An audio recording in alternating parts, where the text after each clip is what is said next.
The word jihad translates to struggle. It could be all kinds of struggle, but the actual word translates to struggle.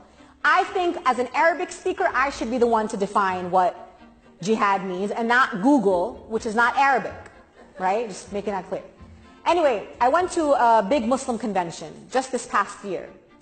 And I went to a Muslim banquet. I did a keynote speech, and I was trying to motivate these Muslims to, organize in the resistance. And I said to them that there was a story where a man asked our beloved Prophet Muhammad, may peace and blessings be upon him, what is the best form of jihad or struggle? And then our beloved Prophet Muhammad, may peace and blessings be upon him, responded and said, the best form of jihad or struggle is a word of truth to a tyrannical ruler. That's it. Right? Right? That's what happened. Everybody clapped. It was great. Chatted with some folks, then I went home. The next day I wake up and I'm trending on Twitter. And Donald Trump Jr., the son, now this is how crazy this is now, listen to me here. The son of the President of the United States of America was calling for my arrest for treason, for calling for a holy war against the President of the United States of America. I swear to God, go Google it, I'm telling you, it's horrible.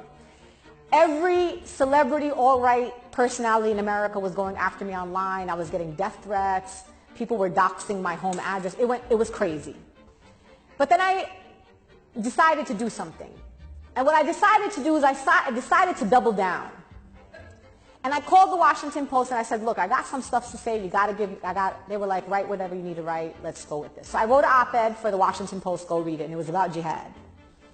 The reason why I'm telling you this is because I want you all, especially those in the room who are non-Muslim. We as Muslims do not tell Jews how to practice their religion in this country. We do not tell Christians how to practice their religion, or Sikhs, or Buddhists, or anybody else from any other faith tradition. And in that moment I decided, why should I allow anybody else to define how I choose to practice my religion freely, as long as I am not engaging in violence or inciting violence against any communities? And why will I allow people who are clearly anti-Muslim to define my religion for me? How is someone who's anti-Muslim going to define what Sharia is, or what jihad is, or what other concepts in Islam are? For me, I drew a line. And I said, you know what? It's not happening on my watch. And I'm going to defend my right in this country to be a full Muslim. And I also have the Council on American Islamic Relations who's going to defend my right to be a full Muslim in these United States of America. So if there are questions that you have about Islam, if there are things, I don't want you to be shy. I don't want you to feel like questions are inappropriate. I love when people ask me questions about Islam. Is it true this? Is it true that? What do you think about this? That's cool. If you want to know about Islam, it might make sense for you to ask a Muslim. That's my advice.